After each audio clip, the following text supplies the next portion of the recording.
गुड़े सव्य सिद्धे झाणोत्तम खब दीह दीह संसारे। दस दस दो दोणा जिड़े दस दो अणुपीहणम बुक्षे।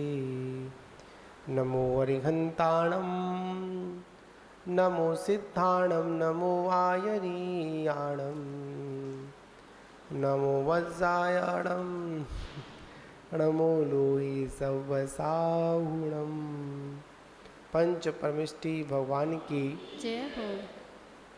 आचार्य श्री 108 आदि आचार्य श्री कुंद कुंद देव स्वामी की जय हो। आचार्य श्री आदि सागर महावीर कीर्ति विमल सागर जी गुरु महाराज की जय हो। परम पूज्य तपस्वी सम्राट आचार्य गुरुदेव सन्मति सागर जी गुरु महाराज की जय हो। परम पूज्य परंपराचार्य श्री 108 सौभाग्य सागर जी गुरु महाराज की अहिंसा वही विश्व धर्म की परम पूजनीय संत श्री रत्न सागराचार्य गुरुदेव की।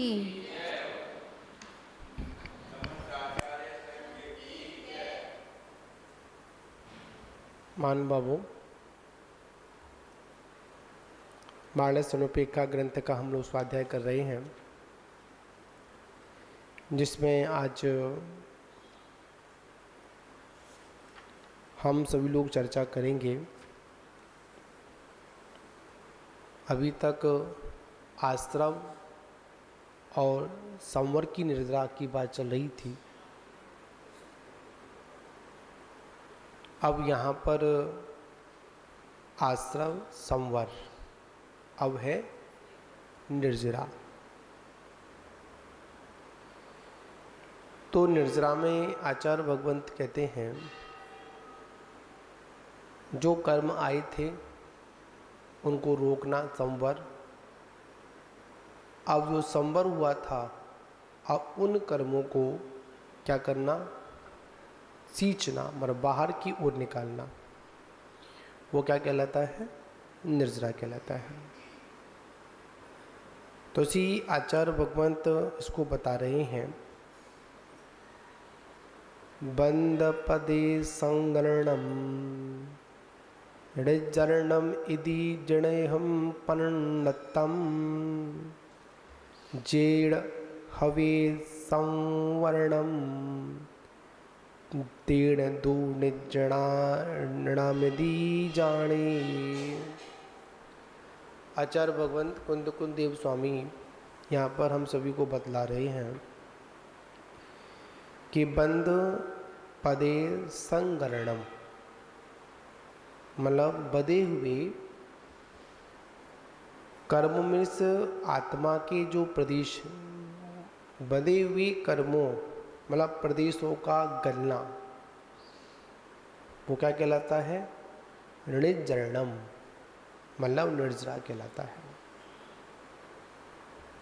ऐसा यदि मन ऐसा किसने कहा है, जड़ेहम पर्णतम, ऐसा जिनेंद्र भगवान ने कहा है। क्या कहा है कि जो कर्म बंधे हुए थे उनका गलना और बंधे हुए कर्म के जो प्रदेशों का गलना, कर्म का गलना नहीं। अगर कर्म अर्घ गल गया तो कर्म नष्ट हो गया, ऐसा नहीं। कर्म का और आत्मा का जो एक में एक संबंध था, वह एक में एक संबंध से क्या हो गया, उसका अलग अलग हो गया, झड़ गया, उससे दूर हो गया। मतलब अपने से जुड़ा हुआ था, इसलिए वो अपने जो बंद हुआ था उसको हमने खोल दिया, उसका क्षय कर दिया, उसको मुक्त कर दिया और हम भी मुक्त हो गए। तो निर्जरा किसकी हुई, दोनों की निर्जरा हुई। उन कर्मों की भी निर्जरा हुई और हमारी भी निर्जरा हुई। हमारी निर्जरा कैसे हुई, हम भी बंधन से मुक्त और वो भी बंधन से मुक्त। ठीक, ऐसा किसने कहा है, ऐसा जिनेंद्र भगवान ने कहा है। क्या कहा है, जेड़ हवे संवर्णम, जिसकी जिस कारण से कर्म का संवरण मतलब आना होता है। ठीक। तेण दू ऋजर मिदी जाने, उसी कारण से निर्जरा भी होती है ऐसा जानो। मतलब जहाँ से आश्रव हुआ था वहीं से क्या होगी, जहाँ से आया था वहीं से जाएगा, ये निर्जरा है। मतलब जैसा आया था वैसा जाएगा। जो जो कारण आश्रव के हेतु थे उन्हीं कारणों से या उनके विपरीत उन्हीं द्वार से क्या करना है। जैसे कल बताया था, आश्रम के द्वार थे, वहाँ क्या बैठाल दिया, एक एक पहरेदार बैठाल दिया। 57 कर्मों के आश्रम के द्वार थे तो क्या किया, 57 ही हमने क्या बैठाल दिए, वहाँ पर हम लोगों ने पहरेदार बैठाल दिए। अब जहाँ से वो कर्म आया था उसी रास्ते से वापस जाना है। जैसे पक्षी अंदर आया, इधर उधर भटक रहा है, पर उसको ये नहीं पता कि जहाँ से आया था वहीं से जाना है। कहाँ से आया था, उस द्वार से आया था तो उसी द्वार से जाना है। पर क्या करते हैं, हम आते हैं दूसरे द्वार से और जाने का काम क्या करते हैं, वहाँ से नहीं, जैसे आए हैं वैसे ही जाना होगा। उसे क्या कहते हैं, उसको ऊपर निर्जरा कहते हैं। निर्जरा अनुपेक्षा के बारे में बताया है, बंद प्रदेश अर्थात पूर्व में बदे कर्मों का प्रदेश उनका गल जाना, एक देश क्षय हो जाना, सर्वदेश नहीं होता, एक देश कर्मों का झरना या क्षय होना या पृथक होना, वो क्या कहलाती है, वह निर्जरा कहलाती है। उसे ही निर्जरा या कर्म निर्जरा कहा जाता है। मोक्ष तो समस्त कर्मों का पूर्णता क्षय होने पर होता है। जो मोक्ष कब होता है, जब कर्मों का पूर्णता क्या हो जाता है, क्षय होता है, तब जाकर क्या होता है, तब जाकर मोक्ष की प्राप्ति होती है। उससे पहले किसकी प्राप्ति होती है, उससे पहले मोक्ष की प्राप्ति नहीं होती है। अगर एक भी कर्म की कड़का अगर हमारी सत्ता में विद्यमान है तो ये आत्मा सिद्धत अवस्था को प्राप्त नहीं कर सकता। आगे कहते किंतु निर्जरा कर्मों की आंशिक है। इसके दो भेद जाने चाहिए, एक सर्वथा और एक देश और एक सर्वदेश। ठीक। शुभ अशुभ फल रूप में कर्म विपाक होने पर कर्म का निषेक रूप से गिर जाना ही क्या कहलाता है, मतलब गिर जाना ही होता है। निषेध के दो, निषेक का अर्थ है कर्म परमाणुओं के स्कंद का गिरना, जैसे पके आम्र की तरह कर्म परमाणुओं का आत्मा से जो वियोग पूर्वबंध की स्थिति का नाश होता है, उसे अपन क्या कहते हैं, उसको अपन निर्जरा कहते हैं। मतलब यहाँ पर समझना है, एक निर्जरा वो होती है जो समय अवधि पर कर्म का समय आया और निर्जीण होनी है, एक वो निर्जरा है। और एक निर्जरा वो है, एक तो डाल पर फल पका, वो अपनी समय अवधि को लेकर पकेगा। ठीक। और एक आम्र कैसा है, कच्चा, समय अवधि से पूर्व ही किस में लगाते हैं, उसको अपन पाक में लगा देते हैं और पाक में लगाने के बाद क्या करते हैं, वो पक जाता है। तो यहाँ पर मोक्ष में हेतु कौन सी निर्जरा है, समय अवधि वाली नहीं है, कालावधि वाली नहीं है, यहाँ पर वो निर्जरा कार्यकारी है जो समय से पहले ही अपने कर्मों को निमंत्रण देकर उनको बुलाते हैं और कर्मों की निर्जरा को संपन्न करते हैं। महान बाबू यहाँ पर आचार्य भगवान कहते हैं, सब कर्मों की शक्ति के उदय विपाक होने को अनुभाग कहते हैं। उसके पश्चात कर्मों का जो गिरना होता है उसे क्या कहते हैं, निर्जरा कहते हैं। मतलब यहाँ पर कहते हैं सब कर्मों की अपनी अपनी उदय विपाक का जो अनुभव है, अनुभाग है, उसको क्या कहते हैं अपन? उसको अनुभाग कहते हैं। जो कर्म बंद किया वो कर्म का बंद कितने समय के बाद आएगा, उसका उदय विपाक को क्या अनुभाग कहते हैं। जैसे बताया था ना, कर्म की स्थिति बनती है, एक तो प्रदेश बंद होता है, एक स्थिति बंद होता है, एक अनुभाग बंद होता है, एक प्रकृति बंद होता है। प्रकृति बंद, स्थिति बंद, अनुभाग बंद और प्रदेश बंद। ठीक, इसमें से जो हमने स्थिति बंद हुआ था और स्थिति बंद मतलब कर्म की स्थिति बंद गई, और उसके बाद जो अनुभाग बंद जो होता है, अनुभाग बंद क्या होता है कि कर्म की स्थिति कितने जो उदय में आएगी, जो उदय विपाक है, कर्म का झरना, उसे क्या कहते हैं? अनुभाग कहते हैं। ठीक है ना। जितने समय की स्थिति बंद है उसके अनुसार ही वो उदय विपाक भी रहेगा। ठीक, और उसके पश्चात जो कर्मों का गिर जाना वो निर्जरा कहलाती है। ठीक, अब यहाँ पर आचार्य भगवंत कह रहे हैं कि हम सभी लोगों को कौन सी निर्जरा करनी है? वो निर्जरा करनी है जो तप के माध्यम से की जाती है। और तप भी कौन सा? आत्मज्ञान से परिचित जो तप है, आत्मज्ञान के साथ में जो तप है, वही तप हमारी निर्जरा में हेतु है। और आत्मज्ञान से हटकर जो तप है, वो सारा का सारा तप किसका है? हमारे संसार वृद्धि का ही हेतु है। तो आचार्य यहाँ पर समझा रहे हैं कि हम सभी लोगों को क्या करना है? निर्जरा पर ही ध्यान देना है। किस पर ध्यान देना है? निर्जरा पर ध्यान देना है। तो आचार्य ने यहाँ पर कहा, हे भव्य, निज परमात्मानुभूति के बल से कर्मों निर्जरा होती है। निर्जरा कैसे होती है?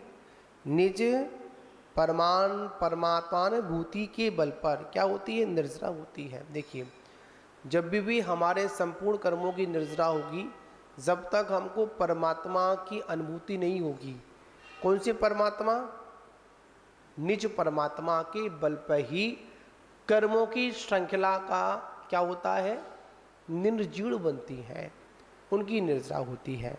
देखो और सुने, भोगों की आकांक्षा आदि विपाक परिणामों के त्याग रूपी संवेग व वैराग्य रूपी परिणामों के साथ नित्य परिवर्तित हो कर्म क्षीण होने में ही सुख मिलता है। क्या मिलता है? जब तक कर्म क्या नहीं होगा? जीर्ण शीर्ण नहीं होगा, जब तक सुख भी प्राप्त नहीं होगा, वह कर्म निर्जरा भी संबर और निर्जरा के द्वारा होता है। वो कर्म क्षय कैसा होता है? कर्म का जो क्षय होता है वो संबर और निर्जरा के द्वारा होता है। उसके उनके कारणों में मुख्य तपस्षण है। कहा भी है तपसा सा निर्जरा। तप से क्या होती है? तप से ही निर्जरा होती है। उसी का हमें क्या करना चाहिए? उसी का हमको अनुष्ठान करना चाहिए। क्या करना चाहिए? उसी का अनुष्ठान करना चाहिए। अब यहाँ पर आचार्य ने कहा साविपाक और अविपाक निर्जरा, दो भेद किए। कौन से की? साविपाक और अविपाक। वो निर्जरा दो प्रकार जाना चाहिए, स्वकाल में और तपस्या के द्वारा। मतलब स्वकाल में या तपस्या के द्वारा जाने वाली जो पहली निर्जरा जो होती है वो तो सभी के होती है, चारों गतियों के जीवों को होती है, जो समय अवधि वाली होती है। पर जो तपस्या के माध्यम से जो निर्जरा की जाती है वो किसकी होती है? वह निर्जरा तो मुनियों की होती है, सम्यक दृष्टि की होती है, आत्मज्ञानी की होती है। इसलिए हमें क्या करना है? आत्मज्ञानी बनना है। क्या बनना है? आत्मज्ञानी बनना है। मुनराज जब तक आत्मस्वरूप में लीन हुए स्थिर रहते हैं तब तक सकल विकल्प समूह से रहित होते हैं, तो उन्हीं के तो संबर और निर्जरा जान, ऐसा आचार्य कुंद स्वामी ने निर्देश किया। क्या निर्देश किया? जब मुनि अपनी आत्म साधना में तल्लीन होते हैं तभी क्या उनकी निर्जरा होती है। ठीक है, और वही संवर पूर्वक निर्जरा ही मोक्ष का हेतु है। अन्यथा हम लोग अनादिकाल से कर्म का बंध भी कर रहे हैं, और बंध के बाद जो उदय विपाक आता है, और उदय विपाक के बाद क्या होता है, वो कर्म झड़ भी जाते हैं, नष्ट भी हो जाते हैं। तो बंधुओं, आज हम लोगों ने यहाँ पर निर्जरा अधिकार के बारे में हम लोगों ने जानने का प्रयास किया। वैसे तो इसका बहुत बड़ा वर्णन है, पर हमको समय अवधि को देखते हुए हम लोग सूक्ष्मता में ही समझेंगे, ठीक है ना। उसके बाद कल का जो समय है, कल हम लोग और निर्जरा अधिकार पर थोड़ा सा समय डालेंगे। परसों 18 तारीख है, और 18 तारीख को हम सभी लोग का प्रवचन शायद संभव नहीं होगा, क्यों 18 तारीख को घट यात्रा का आयोजन रखा गया, कमेटी के द्वारा रखा गया। इसमें अपन 81 कलशों के माध्यम से क्या करेंगे, उस पांडाल का क्या करेंगे, अपन भवन को अपन जिन भवन बनाने के लिए, श्री जिनेंद्र भगवान को विराजमान करने के लिए उसकी शुद्धिकरण करेंगे। और उसके बाद 19 तारीख से अपन क्या करेंगे, प्रवादिदास पर्युषण पर्व को अपन प्रारंभ करेंगे। और उसी दिन, वैसे तो पंचमी से प्रारंभ होता है, पर इस बार अपना पर्व एक दिन घटने के कारण मतलब चौथ से प्रारंभ हुआ है, जिसको अपन गणेश चतुर्दशी, गणेश चौथ भी बोलते हैं। और इसी दिन आचार्य श्री आदिसागर जी महाराज अंकलीकर जी का 157वां जन्म जयंती है। क्या है, जन्म जयंती है। तो हम आचार्य श्री की गुणानुवाद के साथ आचार्य श्री आदिसागर अंकलीकर जी महाराज के बारे में शायद कुछ ही लोग परिचित होंगे, पर आपको बता दें, आचार्य श्री आदिसागर जी अंकलीकर महाराज आचार्य श्री शांति सागर जी महाराज से पहले के दीक्षित और पहले से आचार्य पदारोहण में श्रेष्ठ आचार्य हैं। ठीक ऐसे हम आचार्य की क्या करेंगे, अपन मंगल में आराधना करेंगे। उस मंगल में आराधना के साथ ही हम अपने प्रवादिदास पर्युषण पर्व का क्या करेंगे, अपन आगाज करेंगे, ठीक है। क्योंकि आचार्य भगवंतों की वंदना के साथ जब कोई कार्य किया जाता है, गुरु वंदना के साथ कोई कार्य किया जाता है, तो वो कार्य निश्चित ही सफलता को प्राप्त होता है। तो 19 तारीख को आचार्य श्री आदिसागर जी महाराज का क्या है, मतलब जन्म जयंती है। कौन सी भी है, 157वीं, कौन सी है, 157वीं जन्म जयंती है। उसको अपन यहाँ पर आयोजित करेंगे।